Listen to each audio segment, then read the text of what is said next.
আমার মাঝে মধ্যে চিন্তা হয় আমি অনেক পাপ করে ফেলেছি, তারপর আমি পুরো আগ্রহ নিয়ে 5 ওয়াক্ত নামাজ আদায় করি। এরকম 2-3 দিন পড়ার পর মনে হয় আল্লাহ আমার গুনাহ মাফ করে দিয়েছেন, তারপর আমি নামাজ পড়া বাদ দিয়ে পাপাচারে লিপ্ত হয়ে যাই। আমি চাই আল্লাহর দ্বীনের উপর চলতে, আল্লাহর ইবাদত সবসময় করতে, আমার কিছু উপদেশ দিন হুজুর। দেখুন, এটা মানুষের প্রকৃতি।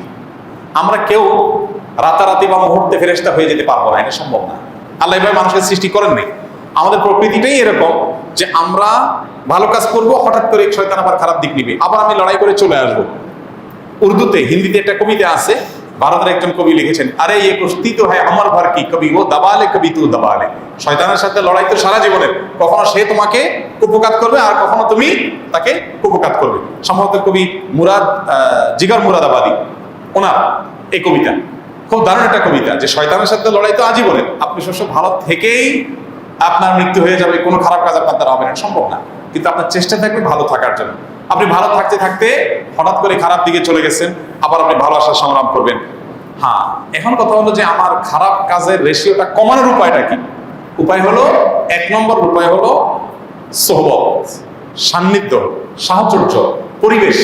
আপনি যখন বেনামাজিদের পরিবেশ বাদ দিয়ে এমন একটা রুমে থাকবেন, এমন একটা পরিবেশে থাকবেন, এমন মানুষদের সাথে উঠা বসা হবে যারা 5 ওয়াক্ত নামাজের ব্যাপারে সিরিয়াস, তাহলে আপনার মধ্যে নামাজ আসবে ইনশাআল্লাহ।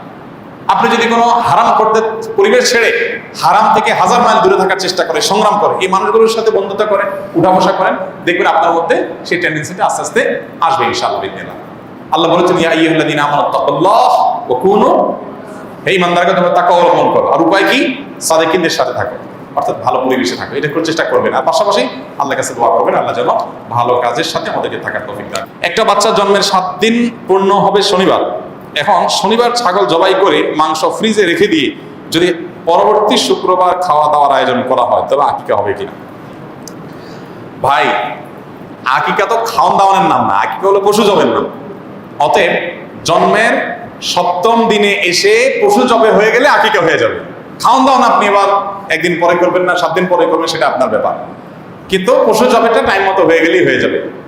সন্তানের আকিকা হিসাবে বিসমিল্লাহ আল্লাহু আকবার, আল্লাহ এটা অমুক সন্তানের আকিকা হিসাবে জবাই করে দিলেন, বাস আকিকা আদায় হয়ে গেল। এবার গোশত আপনি রাইখা আস্তে ধীরে খান, কোনো অসুবিধা নেই। এটাতে আকিকার কোনো অসুবিধা হবে না। আকিকা হয় সন্তানের 7ম দিনে, এটা হলো সুন্নাহ। 7ম দিন, 7 দিন পরে না কিন্তু। জন্মের 7 দিন পরে এক জিনিস, আর 7ম দিন আরেক জিনিস। মনে করেন বাচ্চার জন্ম হয়েছে শুক্রবার, তাহলে 7ম দিন হবে কি বার? বৃহস্পতিবার।